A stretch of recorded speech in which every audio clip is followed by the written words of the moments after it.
여러분들의 새해 꿈은 무엇입니까? 한 번은 제가 아이들에게 물었습니다. 학생은 꿈이 뭐야? 의사요. 그래서 또 물었습니다. 의사가 돼서 뭐 하게? 그랬더니만 이 녀석이 머리만 극적거릴 뿐 대답을 못하는 거 있죠. 옆에 있는 여학생이 물었습니다. 학생은 꿈이 뭐야? 교수가 되는 겁니다. 교수가 돼서 뭐 하게? 그냥이요. 그냥 교수가 되고 싶답니다. 제가 듣고 싶은 대답은 무엇인지 아십니까? 꿈 넘어 꿈을 물은 거예요. 꿈 넘어 꿈. 그걸 물은 거예요. 자신의 꿈이 이루어졌을 때, 즉 의사가 되고 교수가 되었을 때 그 꿈을 가지고 정말 내가 하고 싶은 일이 무엇이냐? 라고 하는 것을 물었어요. 근데 꿈 넘어 꿈이 없는 거예요. 여러분들은 야망과 비전의 차이가 어디에 있다고 생각하십니까? 야망도 꿈이고 비전도 꿈 아닙니까? 근데 그 차이가 어디에 있는 거예요? 꿈 넘어 꿈이 없으면 그건 야망이에요. 근데 꿈 넘어 꿈이 있으면 그걸 비전이라고 이야기합니다. 그러니까 야망과 비전의 결정적인 차이점은 넥스트에 있는 거예요. 넥스트. 그러니까 정말 내가 원하고 바라는 꿈이 이루어졌을 때 그 꿈을 가지고 정말 내가 하고 싶은 진정한 꿈이 있느냐라고 하는 그런 질문이에요. 자, 이런 의미에서 여러분들이 가지고 있는 꿈은 야망입니까? 아니면 비전입니까? 여러분들이 새해 가지고 있는 꿈이 야망인 것 같아요? 비전인 것 같아요? 자, 하나님께서 우리 인간을 이 세상에 보내주실 때에는 또 77억의 인구 가운데서 하나님께서 우리를 선택하시고 불러주실 때에는 분명한 계획이 있고 목적, 나를 향한 하나님의 꿈이 있어요. 그 하나님의 꿈을 내 꿈 삼으면 우린 그걸 비전이라고 부르는 거예요. 그렇다면 하나님께서 나를 향한 꿈이라고 하는 것이 도대체 뭘까요? 자, 성경에 나와 있는 아브라함이라고 하는 인물은 단지 아브라함 개인만을 의미하는 것은 아닙니다. 아브라함은 믿음의 조상이요 믿는 자의 대표입니다. 그래서 갈라디아서 3장 9절 말씀을 보게 되면 그러므로 믿음으로 말미암은 자는 믿음이 있는 아브라함과 함께 복을 받느니라 라고 말씀하고 있어요. 아브라함에게 하신 말씀은 곧 내게 하신 말씀이라고 하는 뜻이에요. 예. 아브라함, 특별히 아브라함이 아니고 아브라함에게 하신 말씀이 곧 나에게 하신 말씀이고 성경에 아브라함의 이야기가 곧 내 이야기라고 하는 그런 뜻이에요. 자, 그렇다면 하나님께서 아브라함을 갈대아 우르에서 불러내시고 그 다음에 2차적으로 하란에서 아브라함을 부르신 이유, 아브라함을 향하신 하나님의 꿈이 뭐냐라고 하는 질문이에요. 자, 하나님께서 아브라함을 불러내신 이유가 뭐예요? 아브라함을 향하신 하나님의 꿈이 뭐예요? 2절 하반절 말씀을 보게 되면 너는 복이 될지라 그랬어요. 이 복이 될지라고 하는 이 말씀을 개역 한글 성경을 보게 되면 너는 복의 근원이 될지라 그랬어요. 복의 근원의 뜻은 뭐예요? 3절 하반절에 정확하게 해석을 해놨지요. 한번 보십시다. 3절 하반절 시작. 땅의 모든 족속이 너로 말미암아 복의 근원의 뜻이 뭐예요? 땅의 모든 족속이 너로 말미암아 복을 받을 것이라. 축복의 통로, 우리를 향한 하나님의 계획, 하나님의 꿈이라고 하는 것은 나만 복받아 누린다라고 하는 얘기가 아니에요. 내가 하나님의 복을 받아서 누릴 뿐만 아니라 이 복이 나를 통해서 또 다른 사람들에게로 흘러가는 것이 하나님의 계획이요 하나님의 꿈이라고 하는 거예요. 이스라엘을 250여 나라 중에서 특별히 하나님께서 이스라엘을 하나님께서 못자리로 선택하신 그 목적과 똑같은 거예요. 이스라엘을 통해서 열방을 구원하시기 위한 이런 비전, 이런 목적을 하나님이 가지시고 이스라엘을 선택해 주었는데 이스라엘 백성들은 정작 선민의식에만 도취되었지 당신들을 통해 가지고 또 다른 나라로 흘러가리라고 하는 것은 전혀 기대조차, 아니 하나님의 뜻을 이루려고조차 하지 않은 역사적인 오류가 있잖아요. 그러니까 여러분, 이게 중요한 거예요.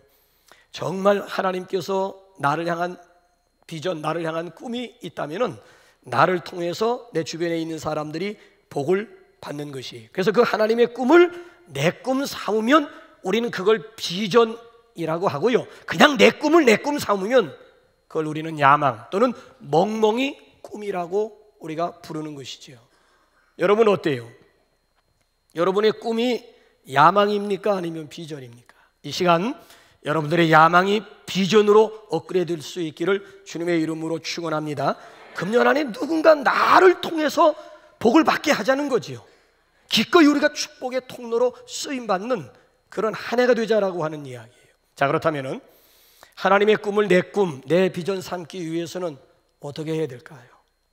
진정한 의미에서 비전어리가 되기 위한 길이 어디에 있느냐라고 하는 질문이에요.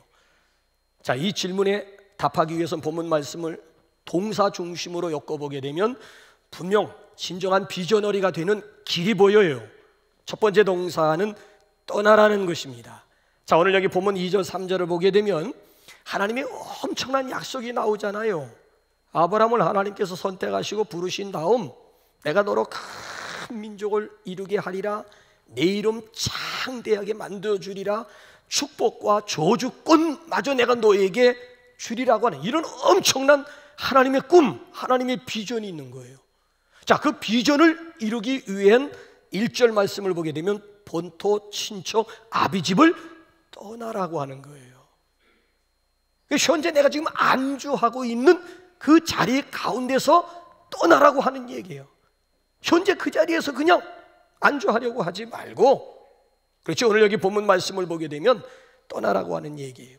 여러분, 하나님께서는 항상 당신의 위대한 뜻을 이루기 위해서는 시대마다 하나님께서 당신의 일꾼들을 부르세요. 그래서 당신의 뜻을 이루어 가셨습니다. 자, 보세요. 하나님께서 당신의 뜻을 이루시기 위해서 사람을 부르실 때에 그냥 그 자리에 주저앉아 있게 만드시질 않아요. 당신의 뜻을 이루기 위해서 콜링하실 뿐만 아니라 자리를 박차고 일어나 떠나게 하셨어요. 아브라함이 그랬잖아요. 모세가 그랬잖아요. 믿음의 선조들이 그랬잖아요. 더군다나 꿈 하게 되면 대명사로 요셉을 꿈잖아요. 아, 요셉도 여러분 보세요. 하나님께서 부모, 형제, 고향을 떠나게 만드시잖아요. 그것도 전혀 아는 사람이라고는 단 한 사람도 없는 낯설고 물서른 애굽 땅, 그것도 종으로 떠나게 만드시잖아요. 그리고 거기서 하나님께서 새로운 일, 큰 일을 하나님께서 시작하셨잖아요. 예수님의 12제자들도 마찬가지예요. 배와 금을 떠나게 하시잖아요. 그동안 몸담고 있던 삶의 자리에서 일어나게 만드시잖아요. 결국 그 12명의 제자들에 의해서 세계 선교가 이루어지고 있지 않습니까? 예수님도 마찬가지예요. 빛나고 높은 보좌를 떠나 낮고 천한 이 세상에 오셨잖아요. 하늘 나라를 떠나 인간 세상에 오심으로 인해 가지고 구원이 이루어지게 된 거잖아요. 이거 얼마나 놀라운 일들이에요. 오늘 여러분들이 안주하고 있는 자리는 어떤 자리입니까? 안주하고 있는 자리에서 과감하게 떠날 수 있기를 주님의 이름으로 축복합니다. 현재에 안주하려 하고 만족하려고 하는 것은 꿈이 없다라고 하는 증거예요. 그러니까 안주하려고 하고, 그러니까 현재 상태에서 만족하려고 하지요. 꿈이 있는 사람이 현재 안주하려고 하겠습니까? 하나님께서 날마다 우리에게 꿈을 주세요. 꿈을 꾸게 하세요. 새로운 일을 하게 하십니다. 그렇기 때문에 이 정도면 됐지 라고 하는 이런 안일한 생각 가운데서 떠날 수 있기를 바랍니다. 뿐만 아니라 나는 이제 할 만큼 했어, 이만하면 됐어, 할 만큼 했어, 이런 안일한 생각 가운데서도 자유할 수 있기를 주님의 이름으로 축원합니다. 제자들을 보세요. 제자들을 주여 우리가 여기 있는 것이 좋사오니 여기서 초막 셋을 짓겠습니다. 셋을. 그래도 주님께서 그래라 하시던가요? 무슨 소리 하는 거냐?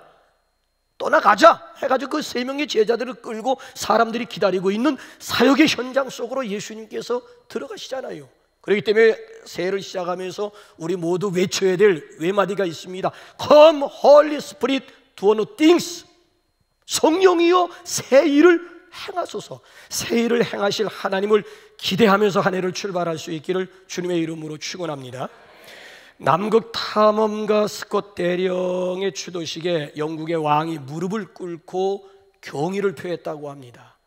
이것은 일개 군인의 용기와 기백에 대한 존경의 표시가 아니고요, 생명이 다하는 순간까지 희망의 노래를 불렀던 한 사람 개인에 대한 존경의 표시로 추도식 때 영정 앞에서 영국 왕이 무릎을 꿇고 경의를 표했다는 거예요. 여러분들이 아시는 대로 1912년 1월 18일 스콧 대령은 노르웨이의 아문젠에 의해 가지고 두 번째로 남극을 정복한 사람이에요. 정복하고 돌아오는 길에 42도의 추위, 식량 고갈, 결국 이 두 가지로 인해 가지고 동사하고 말았습니다. 얼어 죽었는데 그의 배낭에서 다음과 같은 일기장이 나왔어요. 한번 여러분 일기장 한번 확인해 보실래요? 이제 우리는 죽는다. 제가 읽을게요. 저거는 뭐 성경 아니니까 읽을 필요도 없어요. 이제 우리는 죽는다. 연료와 식량은 이미 동이 났고 동상으로 몸을 움직일 수조차 없다. 절대 절망의 상태다. 그러나 우리는 안일한 삶보다는 차라리 지금의 고통을 택할 것이다. 우리는 아직도 천막 속에서 희망의 노래를 부르고 있다. 그러니까 꿈과 희망과 모험을 택할 것이냐, 아니면 현재의 안일함을 택할 것이냐. 여러분들은 어느 쪽을 선택하시겠어요? 오늘 본문에 나와 있는 아브라함이라고 하는 사람은 75세에 하나님을 떠난 거예요. 75세에 하나님의 부르심에 주저하지 않고 예설 75세의 안일한 자리를 박차고 일어나 떠났다니까. 떠남으로 인해 가지고 믿음의 조상이 되고, 떠남으로 인해 가지고 축복의 근원, 축복의 통로가 될 수가 있었다는 거예요. 더 이상 옛날 얘기하지 말자고. 우리 다닐 때는 이러했는데, 옛날에는 이러했는데, 지금이 어떤 시대인데요? 아파트 문화 시대고 인터넷 시대, 그것도 초고속 인터넷 시대고 아날로그 시대 아니잖아요. 지금 디지털 시대, 초과학혁명의 시대를 지금 지난번에 보셨잖아요. 미국이 드론 띄워가지고 이란의 국방장관 목표물을 깨끗하게 제거. 그거 이란 옆에 이라크, 거기도 미군 주둔 부대가 있습니다. 거기서 조종한 게 아니니까 본토 미국에서 모니터 하나 놓고 그거 조종해가지고 눌러가지고 그 먼 이란에 있는 목표물을 간단하게. 그러니까 김정은이가 얼마나 바짝 쫄았으면 아예 두문불출할 정도로 북한에 있는 김정은이가 지금 도깨비 같은 그런 시대를 우리가 살아가고 있다니까요. 이제 수세적 변수가 집안이 아니라 안방 안에까지 들어와 있는 그런 시대를 지금 우리가 살고 있는 거예요. 그러니까 애벌레가 허물을 벗지 못하면 절대 나방이가 될 수가 없다라고 하는 이야기예요. 우리 교회가 옛날 생각만 한다면, 52년의 역사와 전통만 붙잡고 있는다면 21세기, 22세기의 비전이라고 하는 것은 물거품에 지나지 않을 거예요. 그렇기 때문에 우리의 눈높이를 우리가 조정을 해야 돼요. 높일 것은 좀 높이지만 낮출 것은 낮춰야 된다라고 하는 얘기죠. 요즘 우리 사회도 한번 가만히 보세요. 전 기저귀가 아무리 좋다고 해도 종이 기저귀는 뭐 환경을 오염시키고 뭐 나무 소비량을 증가시킨다 아무리 떠들어도요 여전히 천기저귀 씁니다. 그렇다고 해서 나이 드신 분들이 왜 천기저귀 쓰지 않고 나무 기저귀를 쓰느냐고 박박 우기는 노인네들도 없어요. 왜? 시대가 그런 걸. 시대가 그런데 뭐 그렇지 않습니까? 그렇기 때문에 부득이 우리가 현실에 초점, 그러니까 젊은 세대들을 우리가 이해하려고 하는 노력이 필요하다라고 하는 얘기예요.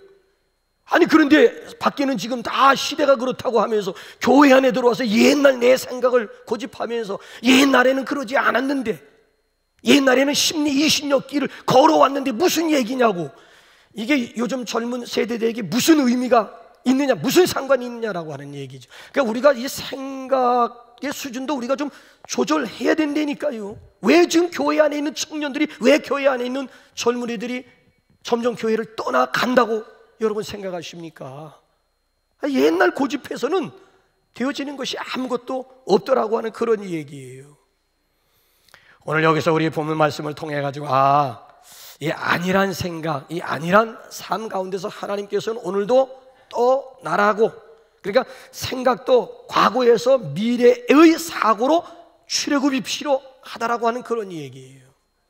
미국의 명설교가 가운데 윌리엄 코빈 목사님이 그런 말씀을 하셨어요. 당신의 생애 가운데 가장 힘들었던 때가 언제인가 하면 아들을 교통사고로 잃어버렸을 때라고 얘기를 합니다. 그때는 정말 하나님이 원망스러웠고, 그리고 자기 생애 가운데서 정말 다시 회복하기 힘든 그 좌절의 시간이었다는 거예요. 그러면서 이분이 무슨 얘기를 하는가 하면, 나의 부친이 돌아가셨을 때 나는 나의 과거를 잃어버렸기 때문에 그래도 참고 견딜 수가 있었다. 근데 내 아들을 잃었을 땐 나의 미래를 잃어버렸기 때문에 살 희망조차 없었다라고 얘기를 해요. 과거는 없이 살아도 되지만 미래 없이는 살 수가 없다는 거예요. 왜? 호모 에스페란스.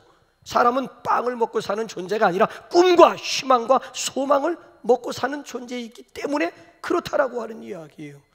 그러니까 여러분들에게 내일이 있고 미래가 있느냐라고 하는 이런 도전이에요.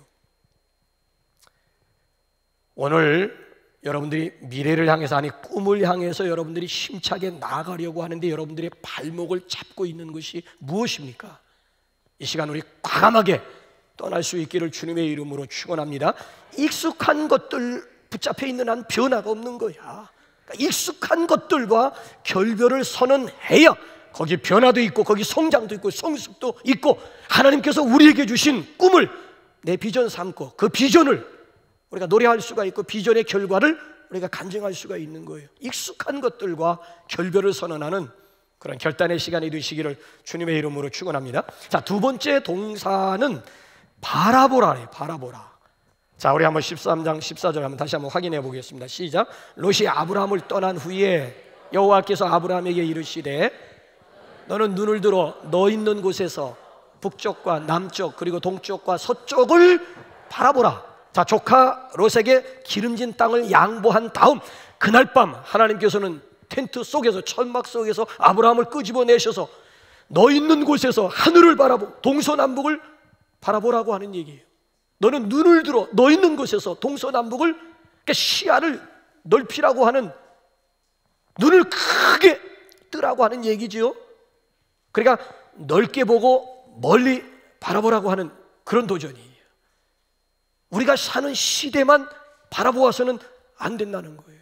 우리가 사는 시대를 뛰어넘어 10년 후, 20년 후를 내다보라는 얘기예요. 지금도 많은 교인들이 무슨 아쉬움을 저한테 표현하는가 하면, 아유 목사님 저 앞에 있는 저 골프장을 샀어야 되는데 저 골프장 저거 놓쳤다고. 그때 전임자 가운데 이 아무개 목사님이 저건 남북교회 거라고 분명히 비전을 제시했는데도 그 비전에 따라주는 사람이 한 사람도 없었다고. 결국 놓쳤다고. 이 옆에 있는 선일 목욕탕짜리 이것도 어정어영부영하다 결국 엉뚱한 사람에게, 그 괜히 떠돌아다니는 뭐 변호사가 죽을 때까지 눈에 흙이 들어와도 이것만큼은 안 팔겠다고 해가지고 엄두도 내지 못하는데 쉽게 어느 사람이 쉽게, 그것도 비싼 가격도 아니고 그것도 우리가 놓쳐버렸다고. 이것마저 또 놓쳐버리면 그 다음에 우리가 뭘, 위기감을 이야기하시는 분들이 굉장히 많이 있어요. 우리나라 건물들이 오래가지 못하는 이유가 있어요. 우리나라 제도가 자꾸 바뀌는 이유가 있는 거예요. 미래를 내다보는 예측 능력, 지혜들이 없는 거예요. 당대만을 생각하는 거예요. 여러분 교육제도 한번 보시라고요. 누가 장관이 되느냐, 누가 대통령이 되느냐 해서 곤두박질 치고 있잖아요. 그렇게 결국 우리 자녀들만 지금 손에 무슨 놈의 백년대계 교육교에 무슨 백년대계가 있어요. 백년대계는 50년 대계도 50년 앞도 내다보지 못하는 교육계인데 무슨 백년대계를 다 그거 옛날 말이 되어버리고 말지 않았습니까? 여러분 10년 20년 후에 남북교회를 한번 생각해 보셨습니까? 10년 후에 여러분들의 인생 지금으로부터 10년 후에 여러분들의 모습을 한번 생각해 보셨습니까? 웰빙, 웰다잉만 생각하지 말고 웰에이징을 한번 생각해 보자라고 하는 얘기예요. 이제는 웰에이징의 시대라고. 웰에이징. 어떻게 나이 들어갈 것이냐, 어떻게 잘 늙어갈 것이냐, 이건 잘 살고 잘 죽는 것 못지않게 그 중간 토막이 굉장히 10년, 20년 후에 과연 남북교의 미래는 어떤 모습으로 변화될 것인가 한번 진지하게 한번 고민하면서 생각해 보셨느냐라고 하는 얘기예요. 우리 이 시간 좀 높은 믿음의 산에 올라가지고 믿음의 눈 가지고 동서남북을 바라볼 수 있기를 바랍니다. 땅만 내려다보는 그런 근시안적인 안목이 아니고요, 좀 더 멀리, 좀 더 넓게 좀 내다볼 수 있는 그런 신앙적인 근시안이 아니라 원시안적인 안목을 소유할 수 있기를 주님의 이름으로 축원합니다. 윌리엄 페더의 글 가운데 이런 얘기가 있어요. 어떤 사람이 소년 시절에 길을 가다가 5달러짜리 종이 지폐를 주웠대요. 그 당시 어린 시절 5달러 큰 겁니다. 그러니까 얼마나 기분이 좋겠어. 그 순간부터 이 소년은 땅만 보면서 다녔다는 거예요. 땅만. 땅에 떨어진 물건 없나, 돈 없나, 이것만. 그 결과 평생 단추가 29,519개를 주웠고요, 머리핀 54,172개 주웠고요, 동전 수만 개를 주실 수가 있었다는 거야. 그에 비해서 하늘의 푸르름이라든지 자연 만물의 아름다움은 다 놓치고 평생을 땅만 바라보면서 산 거야. 이런 인생을 무슨 인생? 넉마주의 인생이라고 하는 거예요. 여러분, 넉마주의가 뭔 줄 아세요? 넉마주의의 특징은 꿈이 없다는 거예요. 내일이 없다라고 하는 거예요. 알렉산더 대왕은요, 더 이상 정복할 땅이 없어서 통곡했다고 하지 않습니까? 더 이상 정복할 땅이 없어서 통곡하는 사람도 있는데, 이제부터라도 벌레 인생이 아닌 독수리 인생 살 수 있기를 주님의 이름으로 축원합니다. 그래서 캠브리지 대학 C.S. 루이스 교수가 그런 얘기를 했어요. 하늘을 겨냥하라. 그러면 땅을 덤으로 얻게 될 것이다. 땅을 겨냥해봐라. nothing. 얻는 것은 아무것도 없을 것이다 그랬어요. 예일대학교의 펠리칸 교수는 이런 말을 했어요. 땅만 바라보면 비관주의자가 되고 하늘을 바라보면 낙관주의자가 된다. 땅만 바라보면 우울한 사람이 되고 하늘을 바라보게 되면 기쁨과 즐거움, 밝고 즐거운 사람이 된다라고 했어요. 여러분, 아브라함이 머물고 있는 그 천막, 그 텐트라고 하는 것이 얼마나 좁아요.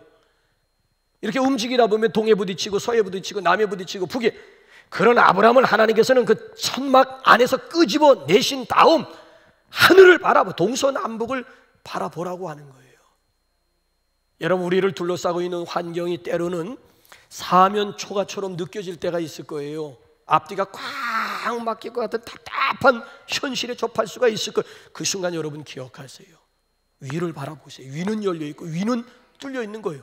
하나님께서 천막 안에 있는 아브라함을 끄집어 내셔서 동서남북을 바라보게 하셨던 하나님, 오늘도 마찬가지. 하나님께서 저와 여러분들을 부르세요.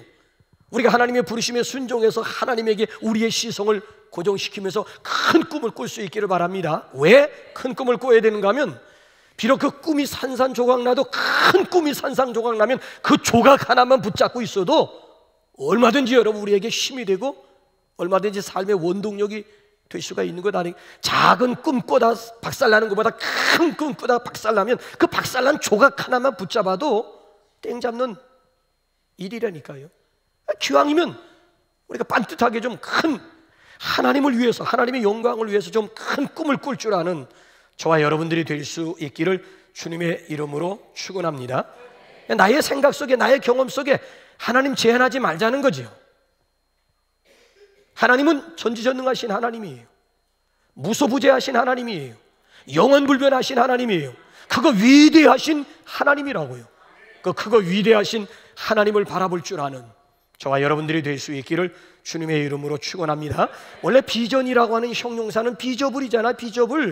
비저불이라고 하는 건 볼 수 있는 그런 뜻이야. 볼 수 있는, 바라보는 것이 그게 곧 비전이라고 하는 거예요. 오늘도 저와 여러분들의 눈이 활짝 열려질 수 있기를 주님의 이름으로 축원합니다. 마지막 세 번째 동사는 행하라. 자, 13장 17절 확인 한번 해볼까요? 시작. 너는 일어나 그 땅을 종과 행으로 행하여 보라. 내가 그것을 내게 주리라. 14절에 보게 되면 너는 일어나 동서남북을 바라보라고 했어요. 자, 동서남북을 바라보면서 방향이 정해졌습니다. 그러면 땡끝처럼 밀어붙이라는 거야. 동서남북을 바라보았으면 이제는 종과 횡으로 하라라고 하는 얘기예요. 저건 지금 개역 한글 행하라고 했지만은 우리 지금 개역 개정판은 두루 다니라고 번역을 했잖아요. 두루 다녀라. 오늘 여기 본문 말씀 보면 두루 다녀라. 그렇지 않습니까? 시작하라고 하는 얘기예요. 하나님께서 우리에게 비전을 주셨으면 그것을 구체화하기 위해서는 실천하라고 하는 얘기예요. 실행하라라고 하는 그런 내용의 말씀이에요. 사람들마다 연초만 되면 그럴듯한 꿈들은 꾸면서 연말쯤 가게 되면 개꿈이 되어버리는 이유가 어디에 있는 거예요? 꿈은 아주 잘 꿨는데 결과적으로 보게 되면 용두사미가 되고 개꿈이 되어버리고 마는 이유는 그 꿈에 대한 대가 지불에 인색하기 때문에 그런 거예요. 동서남북만 바라보았지 분명히 그 다음 여기 17절 보면 종과 횡으로 행동하라, 액션하라고 하는 이 말씀을 등한시했기 때문이지 뭐. 움직이려 하지 않고 모험하려 하지 않고 그러다 보니까 결국 하나님의 비전이 결국 나에게 있어서는 개꿈이 되어버리고 마는 이런 결과를 우리가 계속 지금 반복하고 있는 것 아니겠습니까?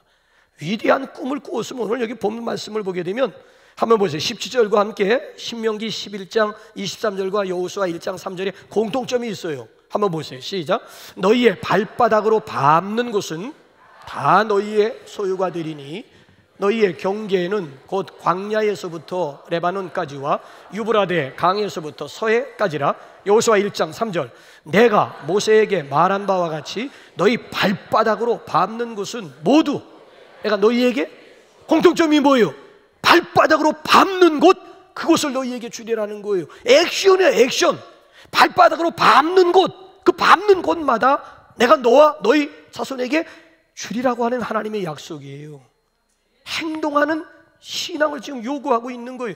앉아서 된다 안 된다 얘기가 아니라니까. 동서남북만 맨날 동서남북만 바라보면서 아니라니까요. 이젠 종과 횡으로 행하는 일이 바라보았으면 실천하는 것이 굉장히 중요하다는 거예요. 이게 얼마나 중요한지 몰라요. 아인슈타인이 그런 말을 했어요. 나에게 특별한 재능은 아무것도 없다.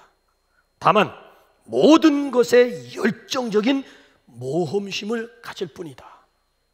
아인슈타인, 천재적인 물리학자의 과학자인 아인슈타인 초등학교 학적부를 보게 되면 가능성이 없다로 나와요. 이 아이는 앞으로 무슨 일을 해도 성공할 가능성은 제로. 보세요.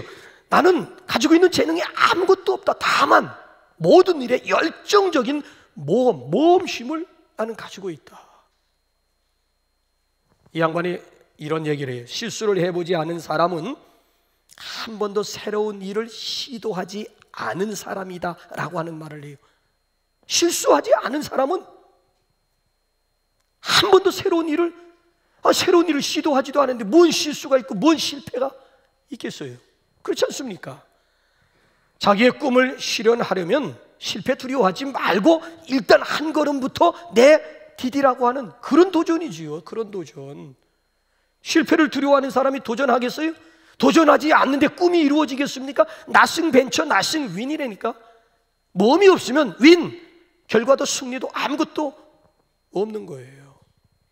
하나님은 분명하게 말씀하십니다. 너희 발바닥으로 밟는 곳, 그것을 내가 너와 네 자손에게 주리라. 분명히 말씀해 주고 있어요. 그래서 윤희상 씨의 시 가운데 눈처럼 게으른 것은 없다라고 하는 제목의 시가 있는데 재밌어서 제가 한번 가져와 봤어요. 한번 보세요. 나주장날 할머니 한 분이 마늘을 높게 쌓아놓은 채 다듬고 있다. 그 옆을 지나가는 낯선 할아버지가 걱정스러운 표정으로 말을 남기고 간다. 그것을 언제 다 할꼬?